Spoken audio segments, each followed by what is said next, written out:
Hello students, welcome back to your wonderful channel SD Tutorial. In this session, we will discuss about error, accuracy and precision of instruments. So let's start with the definition of error. The result from measuring instruments have some uncertainty. This uncertainty is called error. ये जो भी हम major कर रहे हैं, अगर हमें true value से हट के कुछ उसमें अनसर्टेनिटीज अगर हमें मिल रही है तो हम उसको क्या बोलेंगे? एरर. एरर को हम दो तरीके से डिफरेंशिएट कर सकते हैं, एक्यूरेसी एंड प्रिसीजन. एक्यूरेसी क्या है? सपोज मेरे पास कोई ट्रू वैल्यू है 3.678 सेंटीमीटर. ठीक है, इसको मैंने कंसिडर कर लिया. इसमें हमें दो रीडिंग मैंने नोट डाउन की, जैसे कि 3.62. एक तो ये हो गई 3.61 या मैं इसको कह दूं 3.66.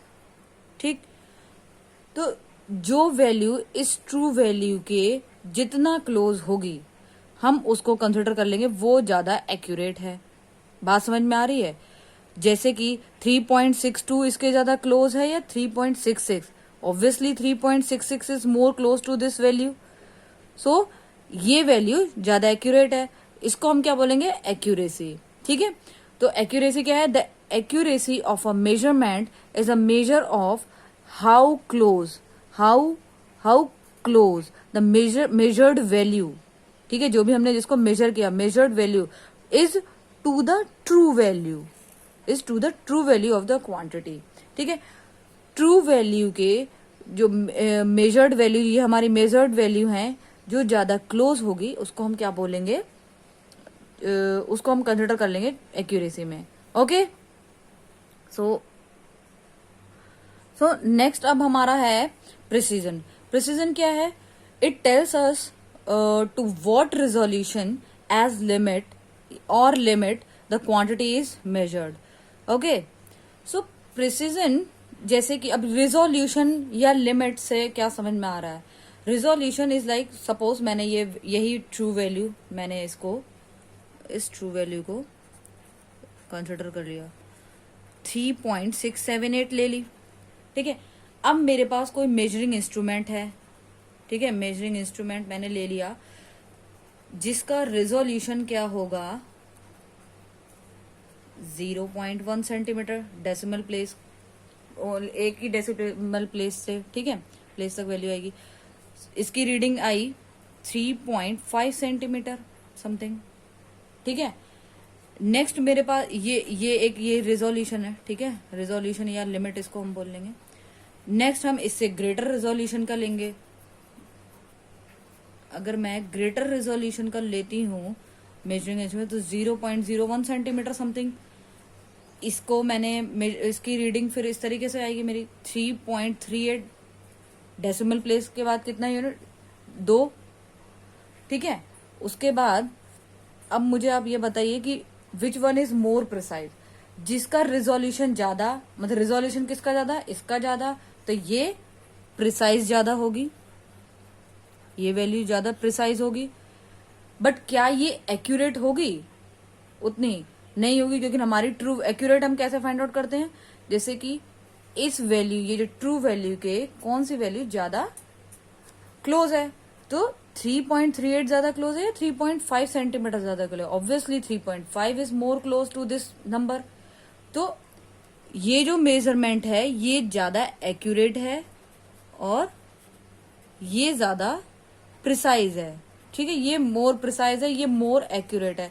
तो मैं ये बोल सकती हूँ कि अगर कोई वैल्यू ज्यादा एक्यूरेट है तो जरूरी नहीं है वो ज्यादा प्रिसाइज हो, या कोई वैल्यू ज्यादा प्रिसाइज है तो वो ज्यादा एक्यूरेट होगी, ऐसा कुछ भी नहीं है.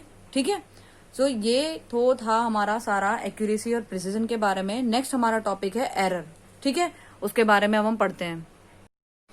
Next, error are of two types. First one is systematic error, second one is random error.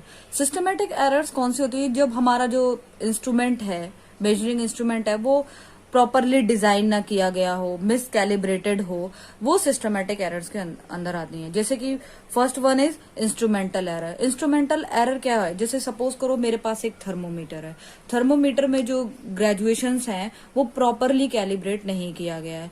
तो जैसे वाटर का जो बॉइलिंग पॉइंट क्या होता है, वाटर का जो बॉइलिंग पॉइंट है वो कितना है?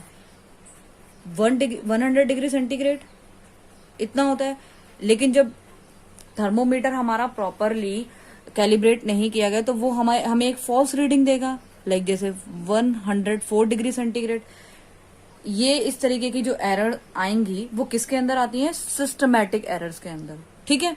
Next one is imperfection in experimental techniques या प्रोसीजर। ठीक है, अगर हम प्रॉपर प्रोसीजर उसका फॉलो नहीं करते हैं तो ये क्या किस में आएगा? सिस्टमैटिक एरर में। पर्सनल एरर लाइक जैसे मैंने कोई ऑब्जर्वेशन मुझे करना है, कोई एक्सपेरिमेंट करना है, हम केयरलेसनेस उस ऑब्जर्वेशन में दिखा रहे हैं, प्रॉपर प्रिकॉशंस नहीं ले रहे हैं, तो वो हमारा पर्सनल एरर में आ जाता है। तो ये जो एरर्स हैं हम इनको इम्प्रूव कर सकते हैं या मिनिमाइज कर सकते हैं बाय इम्प्रूविंग एक्सपेरिमेंटल टेक्निक्स। ठीक है। Next one is random errors. Random errors कौन सी हैं? जो नेचुरली अकरिंग एरर्स हैं, लाइक जैसे अनप्रिडिक्टेबल फ्लक्चुएशंस इन टेम्परेचर या वोल्टेज सप्लाई। अब मैं कोई एक्सपेरिमेंट कर रही हूँ, उसकी जो रीडिंग्स हैं बार बार डिफरेंट आ रही हैं, मैं बार बार उसी एक्सपेरिमेंट को कर रही हूँ, ये जनरली होता है। तो वो किसकी वजह से होता है? रैंडम एरर्स की वजह से, जिसको हम कंट्रोल नहीं कर सकते हैं। ठीक है, तो ये रैंडम एरर्स में आ जाएगा। Next one is least count error. Least count error कौन सी होती है? जैसे सबसे पहले तो हम ये पढ़ेंगे लीस्ट काउंट होता क्या है। ठीक है, तो द स्मॉलेस्ट वैल्यू, ये वो है सबसे जो छोटी वैल्यू हम जिसको मेजर कर सकते हैं उसको हम लीस्ट काउंट बोलते हैं। पहले मैं लिख लूं इसको।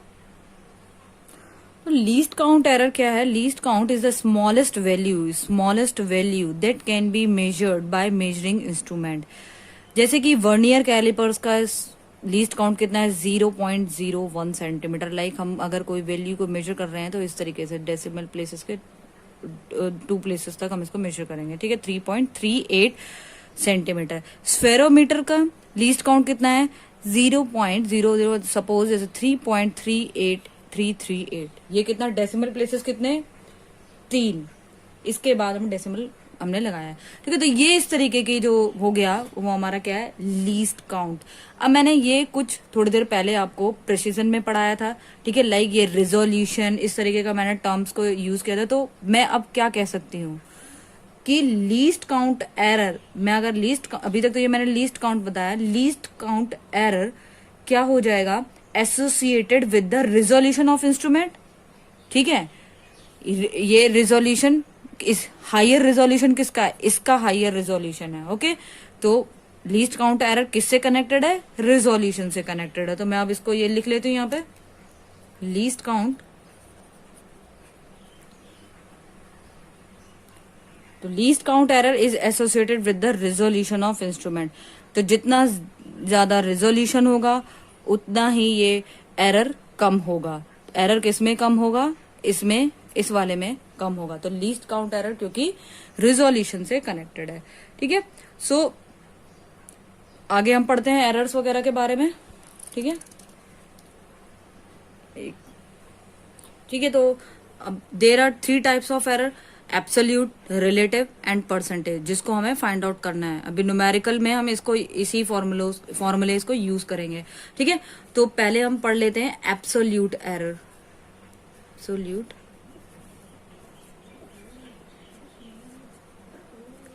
एब्सोल्यूट एरर क्या है? जैसे कि आपने कोई रीडिंग नोट डाउन की, ये हमारी मेजर्ड वैल्यू आ गई A1, A2, A3 ... AN, ये हमारी मेजर्ड वैल्यू है। अगर मैं इनका मीन फाइंड आउट करूं, ठीक है, मीन वैल्यू फाइंड आउट करूं, तो वो कैसे होगा? A1, A2 ... plus AN divided by N। तो ये हमारे पास क्या आ गई? Mean value. तो एब्सोल्यूट वैल्यू क्या हो गई इसकी? एब्सोल्यूट एरर क्या हो जाएगा हमारा? डेल्टा A1 इस इस मेजर्ड वैल्यू की मैं एब्सोल्यूट एरर फाइंड आउट करना चाह रही हूँ, तो ये क्या निकलेगा, delta A1 my is equal to A1 A mean, ठीक है, ए मीन। इसको मैं क्या बोल सकती हूँ, ट्रू वैल्यू, ठीक है। ये हमारी एवरेज वैल्यू जो हो जाएगी वो क्या हो जाएगी, हमारी ट्रू वैल्यू, ठीक है। अगर मैं इसकी एब्सोल्यूट एरर फाइंड आउट करना चाहती हूँ तो मैं क्या करूंगी, delta A2 is equal to A2 A mean, ठीक है, and so on, delta AN is equal to AN minus A mean.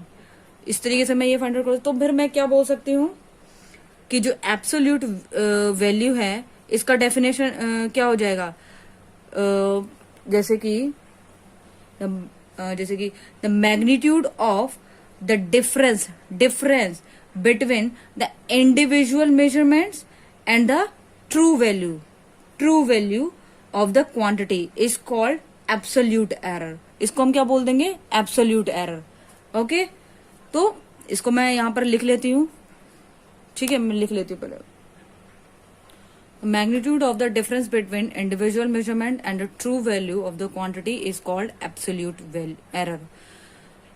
तो इसको मैंने अब बोल दिया मेजर्ड वैल्यू, इसको मैंने बोल दिया ट्रू वैल्यू। तो एब्सोल्यूट वैल्यू को, एरर को मैं क्या लिख सकती हूँ, measured value minus true value, ठीक है। इसको measured value, TV means true value, तो ये हमारा क्या हो गया, एब्सोल्यूट एरर हो गया। Next one is relative error, okay, next one is relative error. Relative error क्या हो जाएगा, एब्सोल्यूट एरर का जो हमारा मीन है, एब्सोल्यूट एरर क्या था, डेल्टा ए, ये जो हम जो फाइंड आउट कर रहे थे, डेल्टा ए, इसका mean divided by true value, ये हमारी क्या हो जाएगी, रिलेटिव एरर, ठीक है।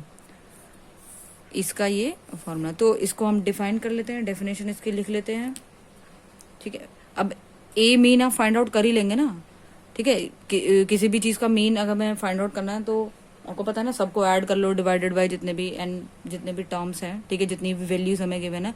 तो इसी तरीके से हम एब्सोल्यूट एरर का मीन फाइंड आउट कर लेंगे, ठीक है। तो ये रिलेटिव एरर हो जाएगा। तो इसकी पहले तो डेफिनेशन लिख लेते हैं, द रिलेटिव, एक मिनट, तो ये क्या हो गया, the relative error is the ratio of the mean absolute error, ठीक है, द मीन वैल्यू ऑफ, तो the mean value of A mean of the quantity measure, ठीक है।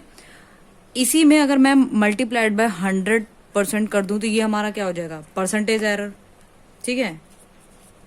ये हमारा क्या हो जाएगा, परसेंटेज एरर। तो मैं इसका अलग से फॉर्मूला नहीं लिख रही हूँ, ये मैं आपको बता दे रही हूँ। परसेंटेज एरर क्या हो जाएगा, ये लिख देती हूँ। फिर रिलेटिव एरर को अगर मैं, परसेंटेज एरर, रिलेटिव एरर, एक मिनट, परसेंटेज एरर क्या हो जाएगा, रिलेटिव एरर इनटू 100, तो ये परसेंटेज आपका एरर आ जाएगा, ठीक है। आगे के जो कॉम्बिनेशन एरर है मैं आपको नेक्स्ट उसमें करवाऊंगी। फिलहाल अभी आज हम 2 क्वेश्चंस देख लेते हैं, प्रिसीजन और उस पे। ये हमारा 2 क्वेश्चंस हैं, एक मिनट, ठीक है। Which of the following time measuring device is most precise, ठीक है। मुझे बताना है कि ये हमारी 4 टाइप की क्लॉक्स हैं, इसमें से कौन सी ज्यादा प्रिसाइज है, क्या wall clock, stop watch, digital watch and atomic watch, ठीक है। मैं आपको बताऊंगी पहले, तो फिर आपको खुद बताना है। ये वॉल जो क्लॉक है वो कितना तक मेजर कर सकती है, अप टू 1 सेकेंड, ठीक है। ये करेक्टली कितना मेजर कर सकती है, अप टू 1 सेकेंड। और जो स्टॉप वॉच है वो कितना, a fraction of a second. Same with digital watch, fraction of a second, ठीक है। बट अगर हम बात करें एटॉमिक क्लॉक की, तो ये क्या कर सकती है, 10 टू द पावर क्या नाम है, 13 1 सेकेंड में 10⁻13 सेकेंड्स, ये सॉरी 10⁻13 सेकेंड्स में सिर्फ 1 सेकेंड का एरर हमें मिलता है। लाइक अगर कॉमन उसमें बोले 300, ये 300, ये 3000 ईयर्स में सिर्फ 1 सेकेंड का एरर मिलता है। तो सबसे ज्यादा प्रिसाइज क्लॉक कौन सी हो जाएगी?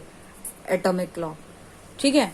Next one is the vernier scale of travelling microscope has 50 divisions which coincides with 49 main scale division MSD, which of each main scale division is 0.5 millimeter. Calculate the minimum inaccuracy in the measurement of distance. Minimum inaccuracy का मतलब क्या हो गया? Minimum inaccuracy का मतलब है कितना ये inaccurate है। ठीक है, ठीक है, कितना inaccurate है, लाइक कितना इसमें एरर रहता है। ठीक है, तो मिनिमम इनएक्यूरेसी, पहली बात तो जो इनएक्यूरेसी वो कैसे मेजर की जा सकती है? अगर मैं ये जो मेन स्केल डिवीजन है इसको मैं लिख लूं MSD, और ये वर्नियल स्केल जो डिवीजन हमें दे रखा है, ठीक है, इसको मैं कंसिडर कर लिया VSD। इसका जो अगर मैं डिफरेंस करूं तो ये हमें क्या देगा? इनएक्यूरेसी को। ठीक है, अब हमें यही लगाना है फॉर्मूला। तो हमें क्या गिवन है? माइक्रोस्को जो MSD कितने दे रखे हैं? तुम्हारा MSD दिया है 49 MSD दे रखा है, और 50 डिविजन दे रखे हैं किसके? VSD के, वर्नियर स्केल डिवीजन VSD। तो 1 MSD किसके इक्वल? 50 divided by 49 VSD। ठीक है, मिनिमम इनएक्यूरेसी मैंने क्या बताया, कैसे फाइंड आउट कर सकते हैं? MSD minus VSD। ये तो 1 MSD हो ही गया, इसको हम यहाँ पर सॉरी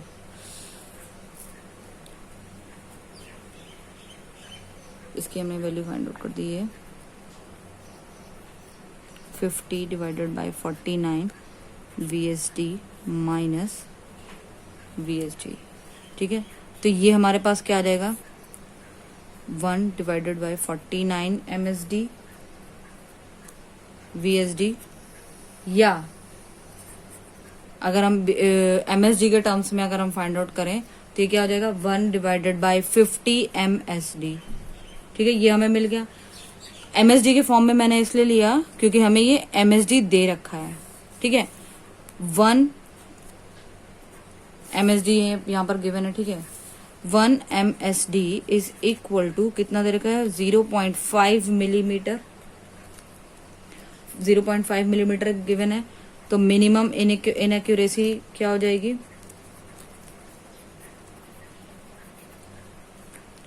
ये जो दे रखा है 1/50 इंटू 0.5 मिलीमीटर, कितना हो जाएगा?